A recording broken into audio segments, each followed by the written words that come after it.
Olá, amigas e amigos, estamos de volta em mais um Podercast, sempre com um convidado ou uma convidada especial. Eu recebo hoje Capitão Nassar, que até então se apresentou para ser candidato a vice-prefeito em Belém pelo Partido Liberal.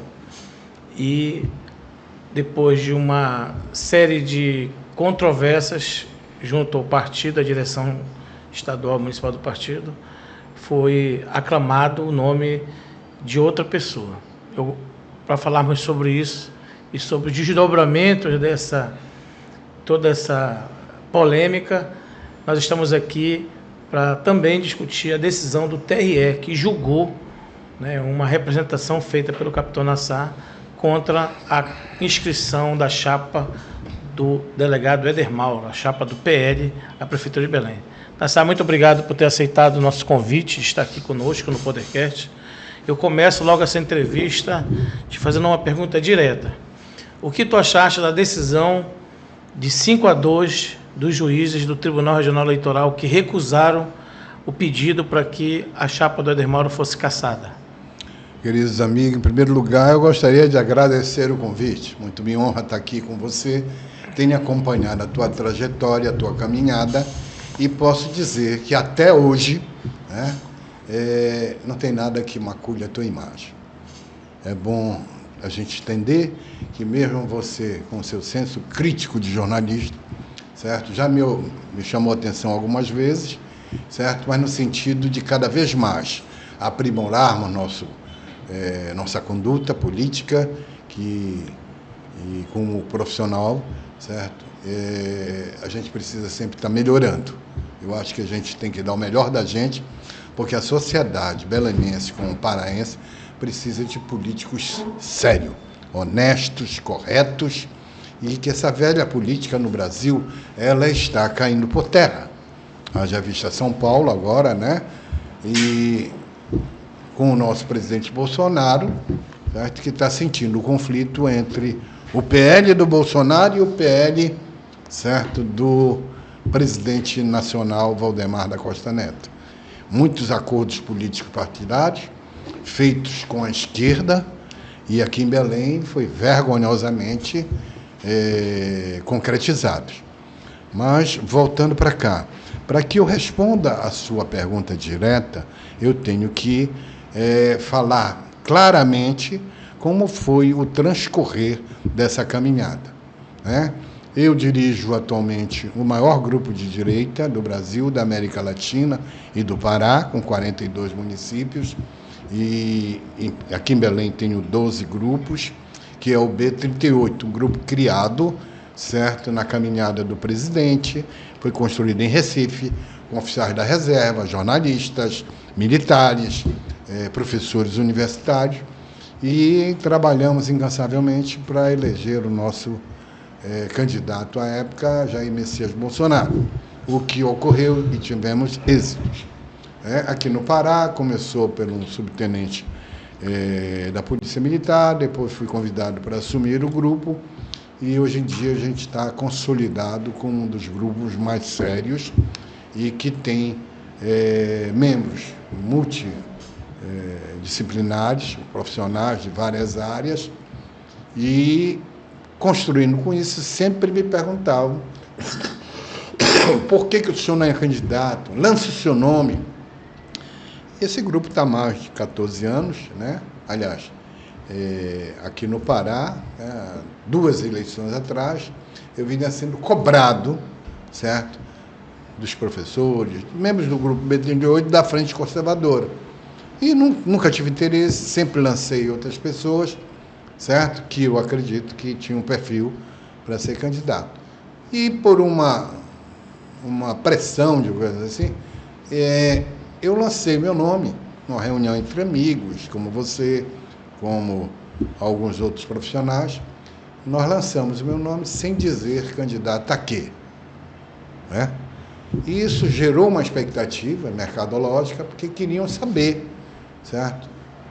Candidato a quê, candidato a quê. Aí eu senti, quando estava crescendo muito nas pesquisas, eu senti que eu deveria ter uma conversa com o Éder Mauro, que era o presidente do meu partido.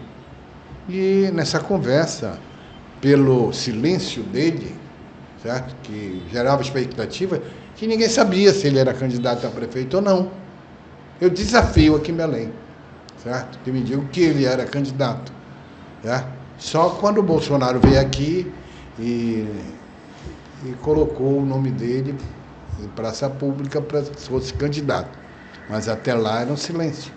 E tive pessoalmente cara a cara com ele e disse para ele, eu disse, Mauro, você é candidato ou não é candidato? Ele disse para mim, não, Nassar, vamos esperar o julgamento aí, que estava na iminência de ser cassada a chapa, certo? Os deputados estadual, por desvio de finalidade no fundo eleitoral, o PL, na época que estava nas mãos do Zequinha Maria. Na eleição de 2022. Exato. Desvio de finalidade do fundo eleitoral. Na verdade, foi nem de 2022 agora que foi. Recente. Não, mas essa eleição, eu acho que ela não era de 22. Não, foi de 22, verdade. Então, assim, essa conversa foi a primeira conversa.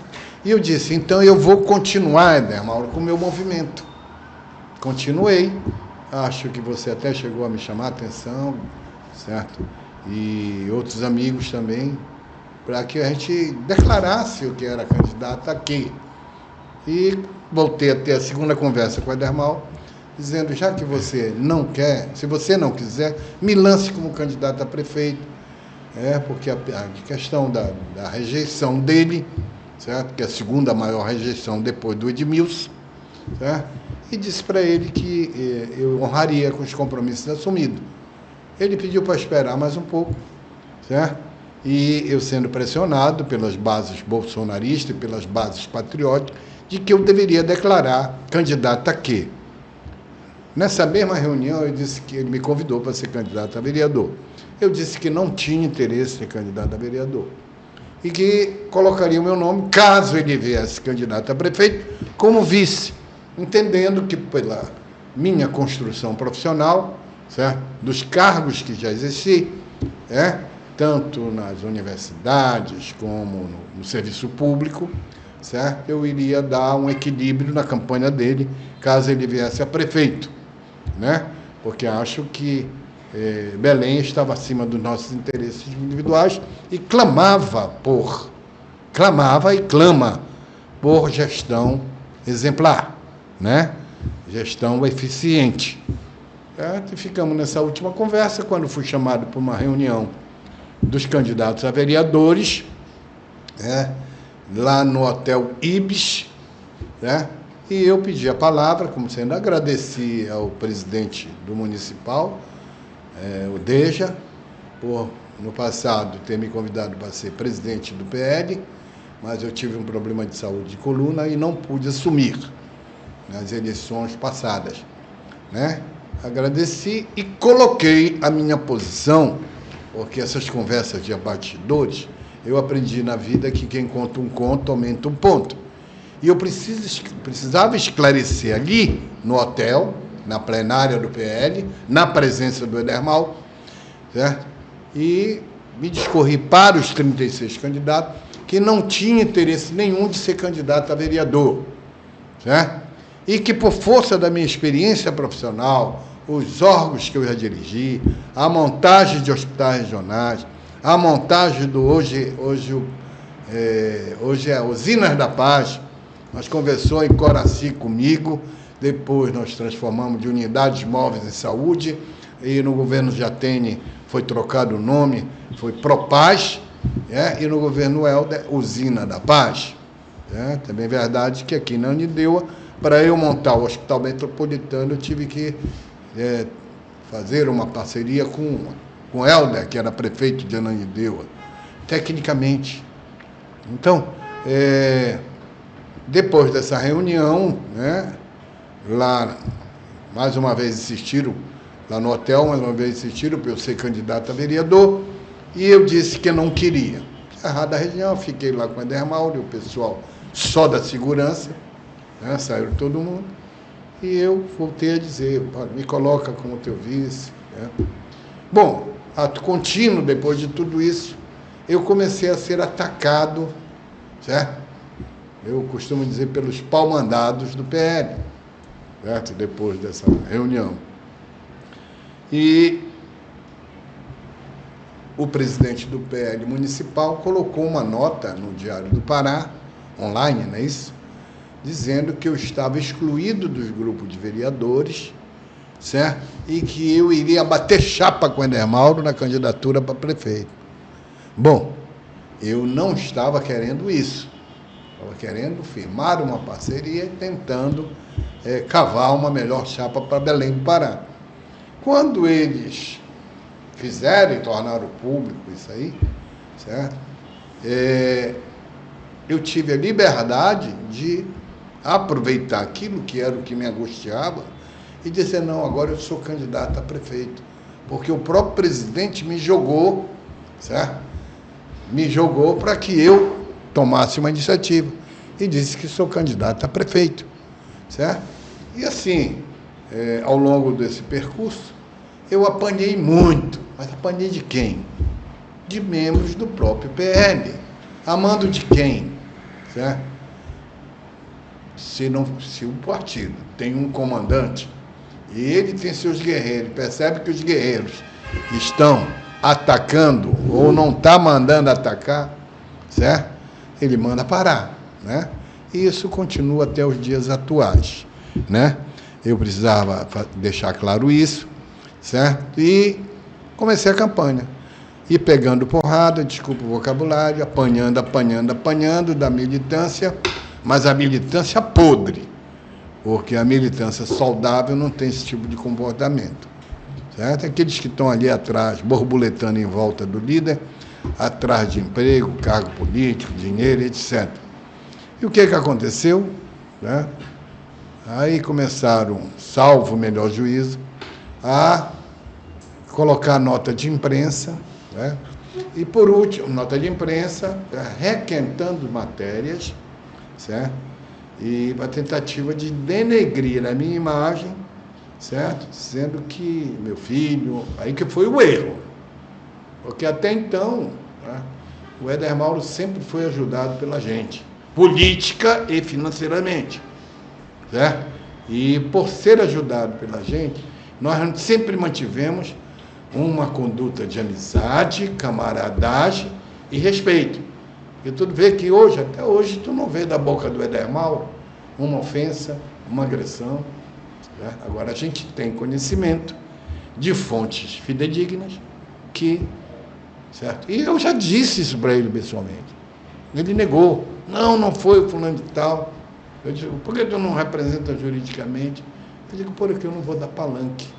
Nós não fazemos nada de errado. Se foi construído, certo? Uma empresa, se o rapaz tem sucesso, foi fruto de muita labuta, muito trabalho. Agora, velho, o pessoal do PL, principalmente esses canalhas que publicam essa... Tem que trabalhar, velho. Tem que trabalhar. Certo? Então, assim, eu não quero saber os 20 apartamentos que o Éder Mauro tem, que parece que deve 6, sei quantos mil reais de IPTU. Eu não quero saber. Ele trabalha, ele... Eu não quero saber as 4 fazendas, 3 fazendas que ele tem. Porra, é a vida dele. Eu quero saber do amigo Éder Mauro, que sempre foi prestimoso, né? Sempre nos acolheu a tempo e a hora. Agora vem uns pau-mandados desse, distorcer uma relação, certo? De respeito, né? Porque sempre mantivemos. Nunca se negou a me dar apoio naquilo que a gente precisava, nunca. Isso eu tenho não permitido que distorça a amizade, camaradagem, respeito, que pautava a minha relação com ele. Agora, a coisa tomou um rumo. Quando você começa a atirar num filho seu, você, quem quer que seja, isso aqui é uma atitude de gente... Né? A máfia italiana, como é que ela fazia? Pega um filho, sequestra, certo? Atira, é uma ação psicológica, e aí entrou numa seara que, se é ele, se é o filho dele, o barro, ou não, a mim não cabe. Mas eu sei que ele tinha o poder de mandar parar, né? Tinha o poder de mandar parar. Então, quem cala, consente. É isso, ditado popular? E chegamos a esse nível. Como eu estava crescendo nas pesquisas, e um dos meus bons redutos é em Coraci, eu estava crescendo nas pesquisas e cheguei a 7,5%, que está em torno de 140 mil votos, né, em Coraci, na Grande Coraci, e o pau torou nas minhas costas, né? Haja denegrir, haja requentar matéria, e, por último, eu tentava falar, tentava conciliar, né, pacificar, certo? Aí ligava, não me atendia, ligava insistentemente, não me atendiam no PL, certo? Cheguei a mandar algumas mensagens para ele, certo? Ele retornou as mensagens e fala pelo telefone na SA, e isso aí não era a nossa relação. A nossa relação é: vem comigo, vou contigo, vou na tua casa, vou no escritório. Aí passou, fala pelo telefone, muito compromisso, a gente respeita. Conclusão, eu era pré-candidato a prefeito, né? E no dia 23, isso aí eu posso provar, não sei se tu podes mostrar aqui, no dia 23, 15 horas da tarde, eu recebo uma mensagem que está gravada e materializada no... Certo? Vou materializar no recurso agora, vai subir para o Superior Tribunal Eleitoral, que eu fui chamado em cima da hora, com menos de 12 horas da convenção, certo? Para que eu apresentasse minha chapa para compor como vice-prefeito. Quer dizer, a coisa foi tão armada, certo, que eu cheguei lá e comecei a conversar com pessoas ligadas a ele. Não falei com Barra, não falei com Carol, certo? Essa maluca aí, desculpa aí, certo? Esta moça tem algum problema de... fica dizendo que falei com ela, mas é tudo narrativa e mentira. E conversei com o presidente do municipal, o Deja, certo? Vi da insatisfação com relação à escolha, que eu achava que era o Barra, certo? Só que no passado, na mesma reunião, no Hotel Ibis, o nosso delegado, certo, disse que o meu nome era um nome muito bom para compor como vice, mas, certo, que a Michele queria uma mulher. Bom, Michele não quer mulher. Certo?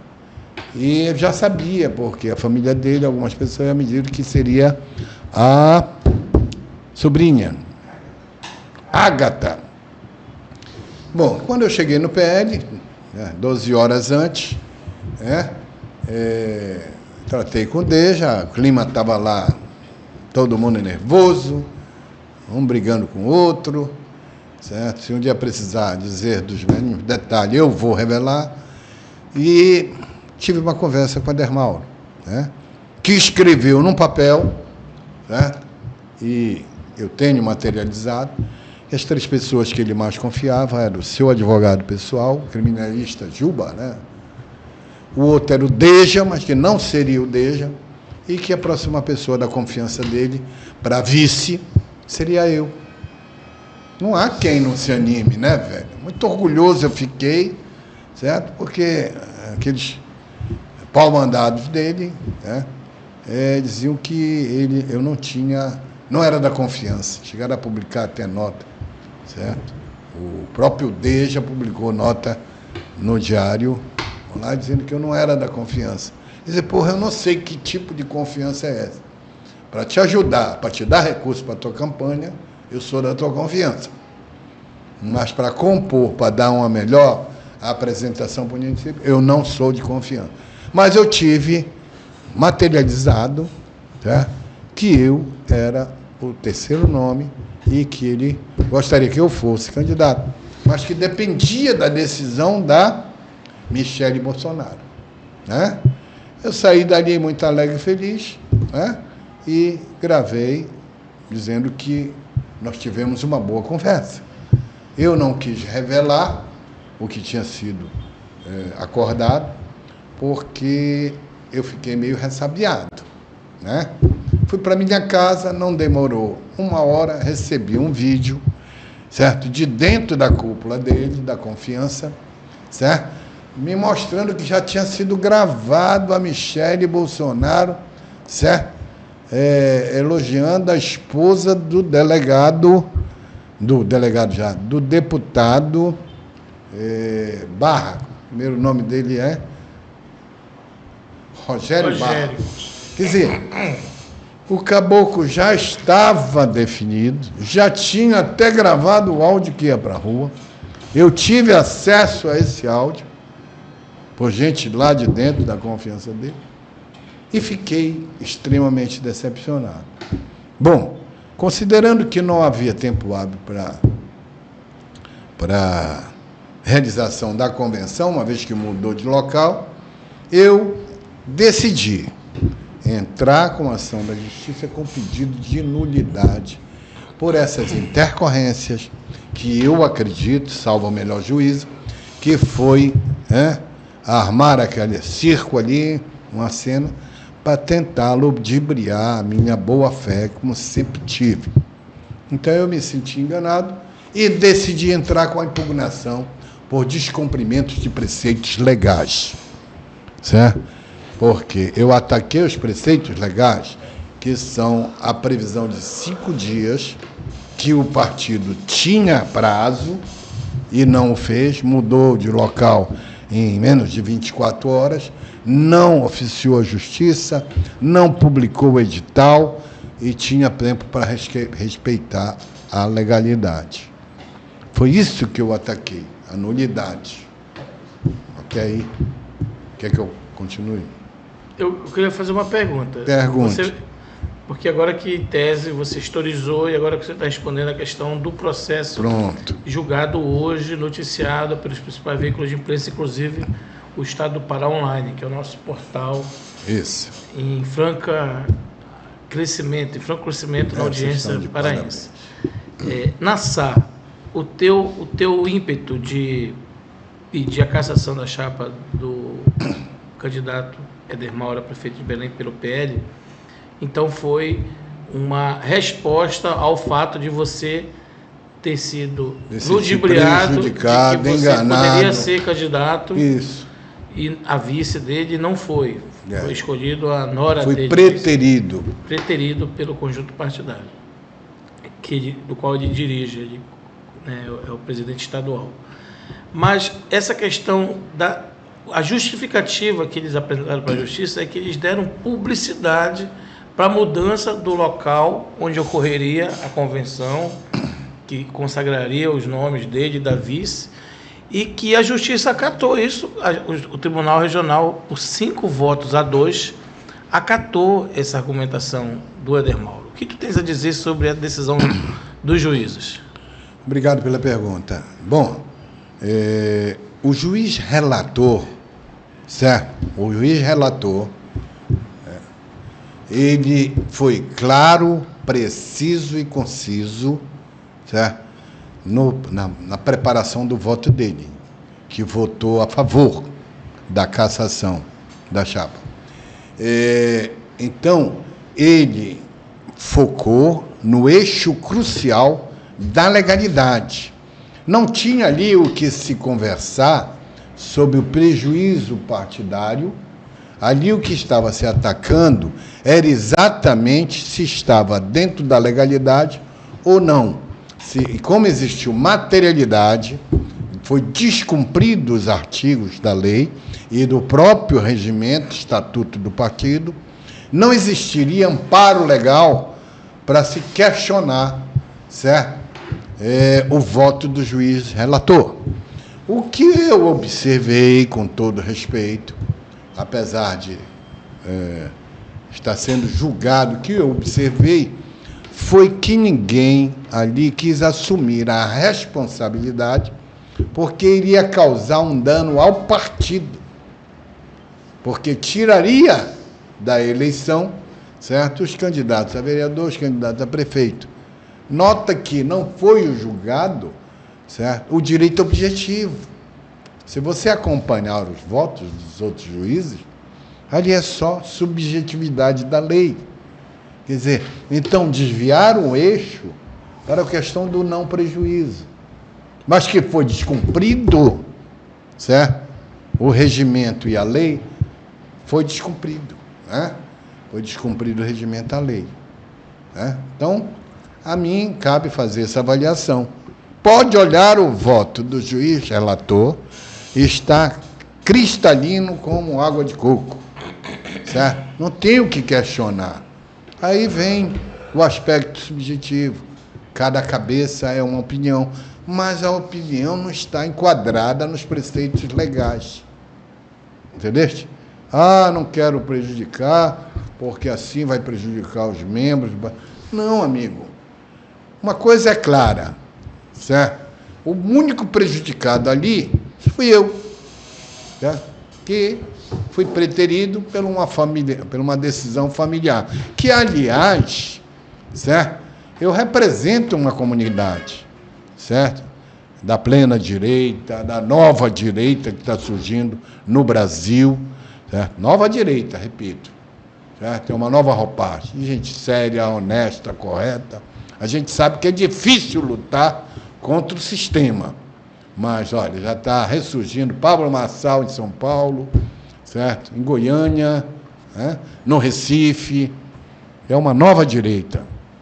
Né? Então, assim, não tive os meus direitos e garantias legais e constitucionais garantidos, certo? Com muito respeito aos juízes e desembargadores. Mas ali não foi julgado, né, a materialidade da lei. Certo? Ah, porque eu não posso prejudicar outros terceiros prejudicados, mas, em compensação, pode prejudicar a mim, que não teve meu direito acolhido. Uma outra coisa a se observar é assim, se você pratica um crime, você tem que ser responsabilizado pelo crime. Né?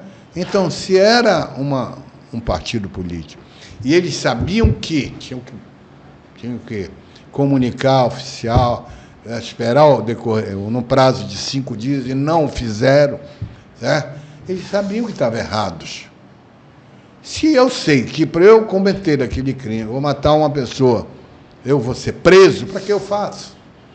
Porque eu devo transgredir a lei, as normas, certo? E devo ser acolhido através da subjetividade da lei. Então, assim, estou aguardando publicar o edital, vou recorrer, em princípio, vou recorrer. Esta é a situação atual, estou à sua disposição. E o que pode ocorrer com essa situação de recorrer da decisão do TRE? Pode ser reformada. Pelo próprio TRE? Você acredita nisso? Pelo Superior Tribunal Eleitoral. Ah, tá. Então você vai recorrer para cima, para a instância superior. Vamos aguardar a publicação, né? E vou decidir junto com os advogados, porque tem um prazo, parece que 48 horas. Essa é a primeira entrevista que você concede a um veículo de imprensa depois do julgamento da decisão? É a segunda. Primeira já fez uma outra. Mas mesma posição. Ok. Eu não posso decidir sozinho. Tu és, na minha percepção, um líder político da direita, bolsonarista, né? Meditar, te aposentaste, e que tem também, né, obviamente, diálogos, né, com outros atores. Perfeito. Essa tentativa de desconstrução que você diz que você foi atacado, envolveram a empresa do seu filho, queria que você pudesse comentar, aproveitar a oportunidade, né, para esclarecer essas acusações que foram no meio desse processo, né, desde o seu momento que você se coloca como candidato a vice-prefeito. Eu até achava que também podia ser a prefeita pelo PL. Logo no início a gente já está trabalhando para isso. E você diz que teve esses ataques. A minha equipe aqui fez um histórico aqui, uma cronologia de matérias que nós publicamos com relação a isso no estado do Pará Online. Em julho de 2014, a tensão entre Nassar e a equipe de Ademauro ficou mais acirrada quando Deide Vilaça, você citou ele, presidente do PL municipal, né? Disse que Nassar não é de confiança, que a candidatura própria seria loucura da cabeça dele. Fecha aspas, isso são palavras do Deide. Em julho, no outro mês, o PL oficializa Éder Mauro como candidato a prefeito de Belém, no dia 24. Em agosto, Bruno Chagas, titular da Secult, teria beneficiado uma empresa de Rondônia em um contrato de mais de R$500 milhão para serviços gráficos. A empresa em questão é uma sociedade entre Bruno Chagas e Henrique Nassar. Nassar entra com pedido de impugnação, ainda nesse mês de agosto, contra a convenção do PL que lançou Éder Mauro como candidato. Na ação, ele alega que a mudança de local para a convenção realizada na Sociedade Beneficente Esporte Clube Alegria, em vez do Casota, prejudicou sua participação e a de outros filiados, uma vez que muitos não puderam comparecer ao novo local do evento. Ele afirma ainda que essa falha comprometeu a deliberação sobre sua candidatura e que a alteração da data deveria ter respeitado o prazo limite de 5 de agosto estabelecido pela legislação eleitoral. E agora, em setembro, houve o julgamento do pedido de impugnação pelo TRE, o que você protocolou, né, nos dias 24 e hoje o desfecho no dia 26. O pedido de impugnação foi rejeitado por 5 votos a 2. Um dos votos foi do relator do processo, como você bem citou, deu o parecer favorável à sua reivindicação de anular a convenção que homologou os nomes do candidato a prefeito e vice-prefeito e também dos vereadores. Bom, dito isso, o que você tem a falar sobre essa questão da empresa envolvendo o nome do seu filho? É uma oportunidade para que os nossos telespectadores da TVC e nossos seguidores também possam... Tá, eu gostaria de fazer um backhand contigo, um bate-pronto. Tu pergunta, eu respondo. Essa dinâmica você conhece muito bem, que é o jornalismo. Você faz a pergunta, eu respondo. Né? Então, a primeira pergunta, você fez um elenco de uma cronologia. Isso. Então, de aí você vai dizer, sobre isso. Essa questão, por exemplo, que você alega que sua família foi atacada, o seu filho foi atacado. Tá. Bom, a política tradicional, né, e ainda em voga no país, é assim, se você quer concorrer a um cargo público, e se você está em destaque, você sofre rechaçar de qualquer natureza. É tiro daqui, é bala dali, é uma prática de desconstrução e denegrir a tua imagem. Então, eu fiquei chateado, né, por ter partido do núcleo do PL, tá, ataques ao meu filho. Tá, as empresas do meu filho. Se essas empresas foram montadas por mim há 20, 30 anos atrás, se iniciou isso aí, é problema empresarial. Se o meu filho dirige 2, 3 empresas, é problema empresarial. A vida dele, empresarial, não diz respeito a nenhum desses interessados. Então, o que eu tenho de dizer sobre isso? Certo? Que essas pessoas têm que trabalhar para conquistar, né? Porque ninguém estendeu a mão para mim no início, né? E nem para esse rapaz. Hoje eu posso usar tenho muito orgulho do Henrique, certo? Muito orgulho, inclusive, de ele levar o mesmo nome que eu, certo? E olha, uma vez o deputado André Dias, que eu coordenei várias campanhas dele, né? Ele me disse uma coisa, Nassar, toda vez que tu estás com a mão no tesouro, ou próximo ao tesouro, é mais quem vem bater na tua mão para tu não conquistar os teus objetivos. Agora, se tu estás na caminhada, ninguém te estende a mão. São poucos aqueles que estendem a mão para te ajudar. Então, o que eu digo? Isso foi uma construção que nós ralamos muito, esse rapaz ralou muito, certo? Para chegar aonde está. E que, graças a Deus, certo? E ao bom Deus, a estrela dele, certo? Hoje em dia, certo? É um rapaz, família, tu não vê ele por aí, nem em festa, nem em farra, nem em nada. Tu vê ele dentro da casa dele, trabalhando. Eu tenho muito orgulho. Tenho 2 netos lindos, maravilhosos. A construção familiar também de uma boa família, da Maroja Bente, certo? E não do que o cidadão lá, de codinome Evandro, sei lá o nome dele, publicou, que era de outra família, que tem negócios com Edmilson. Dizer agora que se tu é filho do Nassar, tu não pode trabalhar. Tu tem que fechar a porta da tua empresa, não pode vender para o governo, não pode fazer negócios nacionais. Que isso, velho? Onde nós estamos? Eu nunca questionei no Éder Mauro os terrenos, as fazendas, os 20 imóveis, os 60 mil reais de IPTU. Eu nunca questionei. A vida dele é a vida dele. Se ele quiser ser errado que seja, não questionei. Certo? A mesma coisa, eu não questiono como é que esse cidadão mora no mesmo condomínio, DC, né? Como é o nome lá do condomínio? Está Avenida Augusto Montenegro, DC, não sei o quê, casas de luxo. Certo? Eu não quero saber. Eu quero saber o seguinte: sem objetivos bem definidos, somente por um acaso, chegaremos num lugar. Eu já fui professor universitário, coordenador de curso, já pegamos porrada na iniciativa privada e foi esse garoto hoje, graças a Deus, tem uma vida pacata, suave. E se tem ou não tem Ferrari, vai trabalhar, vagabundo. Vai trabalhar para ter. Né? Não é? Se tem ou não tem, eu não vou negar. Eu andava de Mercedes, BMW, mas fruto do ano. Ralei muito, como diz o popular, desculpa, ralei muito cu para chegar onde cheguei. Entendeu? Tem que trabalhar, velho.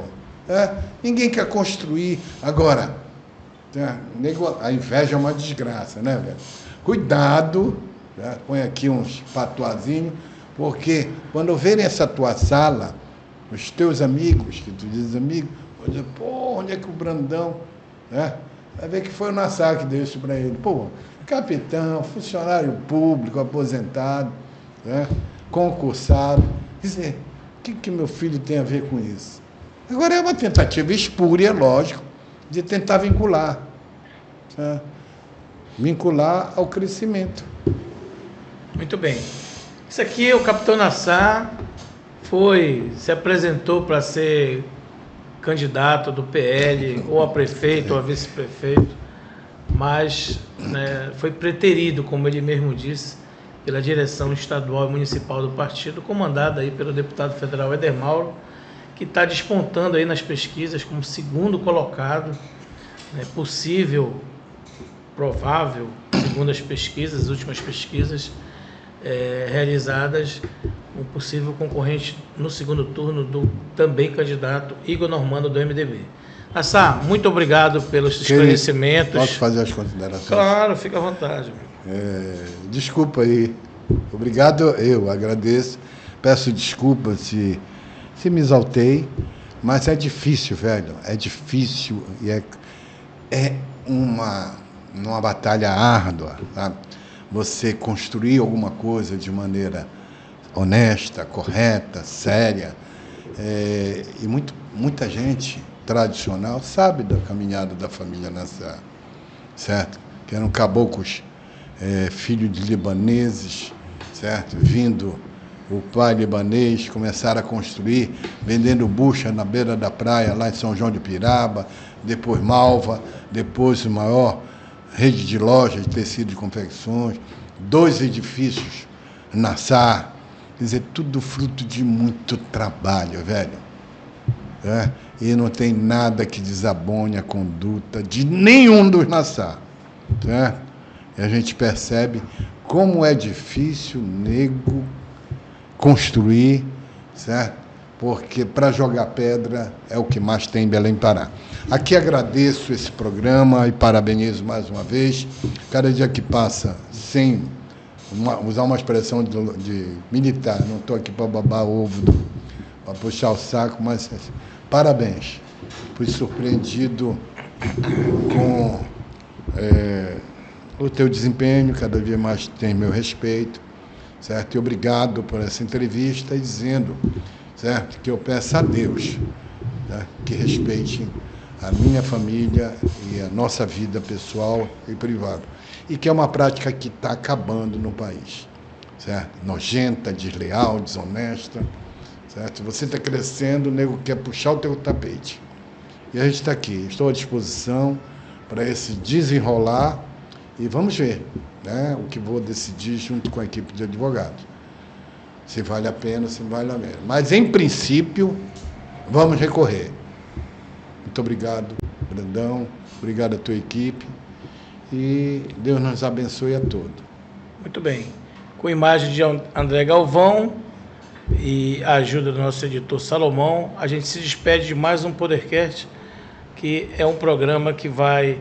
Primeiro programa de entrevista que é transmitido simultaneamente, tanto na TVC Belém, canal aberto 9.1, quanto em todas as redes sociais, do portal Estado para Online e do Podercast. Fique com Deus e até a próxima entrevista, sempre com um convidado ou uma convidada especial.